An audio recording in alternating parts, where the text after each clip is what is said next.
অশ্লীল মন্দ কাজ থেকে যেমন মানুষকে হেফাজত করে, দুনিয়ার সমস্যা বিভিন্ন অভাব বন্টন থেকেও মানুষকে হেফাজত। বহু এরকম আছে নামাজে দাঁড়াইয়া আল্লাহর কাছে সাহায্য কামনা করেছে, ডাকাতের কবলে পড়ে গেছে, ডাকাত মেরে ফেলবে, এই মুহূর্তে কি করবে? বললো 2 রাকাত নামাজের একটু সুযোগ দাও। ডাকাত, নাস্তিক মার্কা ডাকাত বললো, হ্যাঁ তোমার মতো আরো অনেকেই নামাজের দোহাই দিয়ে বাঁচার চেষ্টা করেছে, কেউ পারে নাই, করো দেখি, তুমিও করো, নামাজ আদায় করো। নামাজ আদায় করে আল্লাহর কাছে হাত তুললো। আমার প্রাণের ভাইরা, হঠাৎ করে এক জানবাজ যোদ্ধা এসে ডাকাতকে দ্বিখণ্ড করে দিয়ে চলে গেল। বাস, এই ব্যক্তি মুক্তি পেয়ে গেল।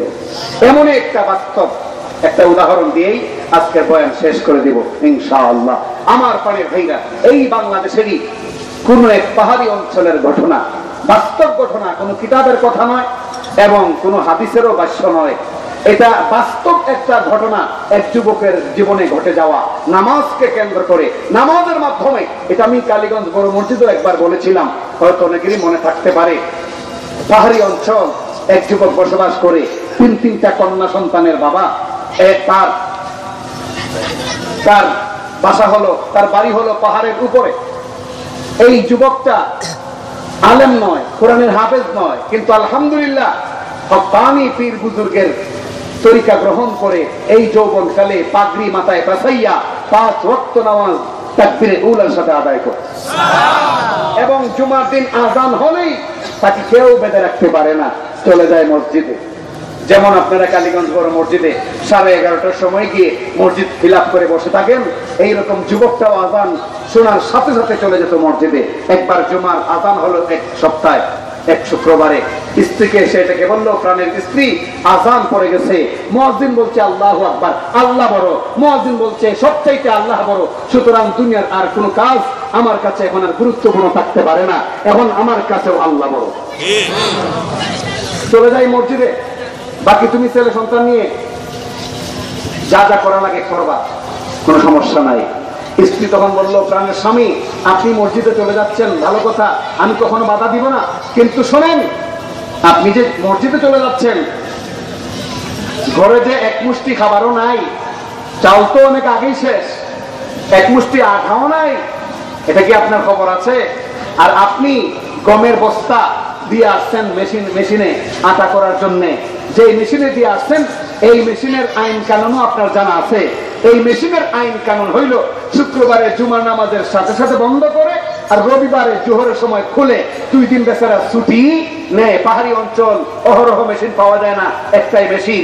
এই অবস্থায় আপনি আটার বস্তা না এনে মসজিদে চলে গেলে এক মুষ্টি আটাও করে নাই, আপনার এই 3টা বাচ্চা, আমি না হয় না খেয়ে থাকলাম, আপনি না হয় উপবাস থাকলেন, কিন্তু এই 3টা বাচ্চার কি অবস্থা হবে বলেন তো? নামাজে চলে যাবে, পাগড়ি বেঁধে সব কাপড় চোপড় পরে রেডি, এমন অবস্থায় তার সামনে একটা সমস্যা ধরা পড়লো কি পড়লো না? সামনে একটা সমস্যা আসলো কিনা? সে চিন্তা করতেছে কি করব কি করব। এমন অবস্থায় তার সামনে ছিল একটা গোয়াল ঘর, তার গোয়াল ঘর, এই গোয়াল ঘরে একটা ষাঁড় বাঁধা ছিল। ষাঁড় চেনেন তো? ষাঁড় বাঁধা ছিল। আর এই যুবকটার অন্য কোনো ইনকাম ছিল না, সারা বছর একটা ষাঁড় লালন পালন করতো, ঈদের মৌসুমে বাজারে বিক্রি করে যা লাভ হইতো এই লাভ দিয়ে সারা বছর সংসার চালাইতো, এটাই ছিল তার একমাত্র পুঁজি। এই ষাঁড়টা হঠাৎ করে একটা হেঁচকা টান দিয়া গোয়াল ঘর থেকে জঙ্গলের ভিতরে ঢুকে গেছে। আর এই জঙ্গল ছিল হিংস্র প্রাণীর আড্ডাখানা, কোন গরু ছাগল ভিতরে গেলে আস্থা আসার আর কোন সুযোগ নাই। স্ত্রী বলল, মসজিদে চলে যাবেন, ভালো কথা, এই ষাঁড়টা যদি আপনি ঘরে ফিরাইয়া এনে দিয়ে না যান তাহলে কিন্তু আর মসজিদ থেকে এসে এই ষাঁড় তালাশ করে পাওয়ার কোন যুক্তি নাই। বলেন তো কয়টা সমস্যা দেখা দিল? কোথায়, কোন সময়? মসজিদে যাওয়ার সময়। কি বারে? কোন দিনে? জুমার দিনে। কোন দিনে? জুমার দিনে। আমার পানের ভাইরা, সমস্যা কয়টা? এই 2টা সমস্যা নিয়ে চিন্তা করতেছে। ঠিক ওই মুহূর্তে আসলো 8-10 বছরের একটা বালক, এসে বলল, চাচা, আমার বাবা পাঠাইছেন আপনার কাছে। আমার বাবা, তিনি সেলো মেশিনের মালিক, প্রত্যেকের জমিনে তিনি পানি দিচ্ছেন। আমার বাবা পাঠিয়েছেন, আপনার জমিন পানির অভাবে খা খা করতেছে। আমার বাবা মেশিন নিয়ে আজকে চলে যাবেন 20-30 কিলোমিটার দূরে, আগামী 15 দিনের ভিতরে তিনি আর মহল্লায় ফিরবেন না। আর আপনার ক্ষেতের এমন অবস্থা, যদি আপনি পানি না দেন, আজকে যদি পানি সেচন না করেন কিংবা কালকে যদি পানি না দেন, তাহলে কিন্তু আপনার জমিন রক্ষা করা সম্ভব নয়। চাচা, যদি পানি দিতে হয়, বাবা বলেছেন এই মুহূর্তে আপনাকে চলে যাওয়ার জন্যে। আপনি বাবার সাথে কথাবার্তা বলে পানি কেমনে দিবেন, কি পরিমাণ দিবেন আপনি ঠিকঠাক করুন। বলুন তো, নামাজে যাওয়ার সময় কয়টা সমস্যা তার সামনে? আরো জোরে বলুন, কয়টা? 3টা সমস্যা তার সামনে। চিন্তা করতে লাগলো কি করে যায়, এগুলো বিরাট সমস্যা। আবার অন্যদিকে আল্লাহু আকবার, আল্লাহ বড়, এই সমস্যাগুলো বড়, আল্লাহ বড়, কিন্তু আল্লাহর বরত্ব আর এই সমস্যাগুলোর পরিধি এক নয়। আল্লাহর বরত্ব হলো দুনিয়ার সব কিছুর চাইতে বড়। কি করা যায়? এক পর্যায়ে বললো, খোদায় যা করে সব কিছু বাদ দিয়া মসজিদে চলে যাব। আল্লাহ বলছেন, ইয়া আইয়ুহাল্লাযীনা আমানুস্তাঈনু বিস-সাবরি ওয়াস-সালাহ, তোমরা আল্লাহর কাছে সাহায্য কামনা করো নামাজ আর ধৈর্যের মাধ্যমে। আমি নামাজের মাধ্যমে এই সমস্যাগুলো থেকে পরিত্রাণের জন্য আল্লাহর কাছে সাহায্য কামনা করব। আমার প্রাণের ভাইরা, এই বলে যুবক চলে গেল মসজিদে, জুমার নামাজ আদায় করলো। বাড়িতে যখন চলে আসবে, মনে দুরু দুরু করতেছে, কি হচ্ছে কি হচ্ছে, না জানি কি উপায়। 3টা সমস্যা রেখে আসলাম। সেই সার হলো জঙ্গলে, সেই আটার বস্তা ঘরে নাই, বাচ্চারা চুট্ট চুট্ট না খেয়ে কেমনে থাকবে। আর অন্যদিকে হলো এই জমিনে পানি না দিলে সারা বছরের খোরাকও বন্ধ হয়ে যাবে। কি হচ্ছে না জানি কি হচ্ছে। সব নামাজ কমপ্লিট করার পর আলাদা আবার 2 রাকাত সালাতুল হাজত নামাজ আদায় করে আল্লাহর কাছে দোয়া করলো, আল্লাহ আমার বউ বাচ্চা বাল বাচ্চা যা আছে সবাইকে আমি শিক্ষা দিয়েছি, নামাজই একমাত্র সমস্যার সমাধান করতে পারে। আল্লাহ আজকে যদি এই সমস্যাগুলো সমাধান না করো, তাহলে আমার স্ত্রী বাচ্চার এদের আকীদা নষ্ট হয়ে যাবে। আল্লাহ তুমি আক্রমণ হাতে। এরকম দোয়া করে মসজিদ থেকে বের হয়ে আমার প্রাণের ভাইরা 1.5 কিলোমিটার হেঁটে তার বাড়িতে আসলো। পাহাড়ের উপরে এসে বাড়ির উঠানে একটা চুলা আছে, ওই চুলার মধ্যে তার স্ত্রী সে দেখতেছে বসে বসে রুটি ভাজতেছে। এতগুলো রুটি হয়ে গেছে, 1.5-2 কেজি আটার রুটি প্রায় অলরেডি ভাজা হয়ে গেছে। আশ্চর্য হয়ে গেল। স্ত্রী বললো, 1 মুষ্টি আটাও নাই, এখন 1.5-2 কেজি আটার রুটি কোত্থেকে আসলো? চিন্তায় পড়ে গেল। যেই মাত্র গলা ঝাড়া দিল, কাশি দিল, স্ত্রী পিছনে চেয়ে দেখে স্বামী চলে এসেছে। দৌড়ে স্ত্রী আসলো স্বামীর কাছে এসে পায়ে পড়ে গেল। পায়ে পড়ে বলল, স্বামী তুমি আল্লাহর ওলি। ও স্বামী, তুমি আল্লাহর ওলি, তোমার ঈমান আকীদা মজবুতির কারণে আল্লাহ ফলাফল দিয়েছেন। তুমি যে 3টা সমস্যা রেখে গিয়েছিলে, তোমার নামাজের বরকতে মহান রব্বুল আলামিন 3টা সমস্যার সমাধান করে দিয়েছেন।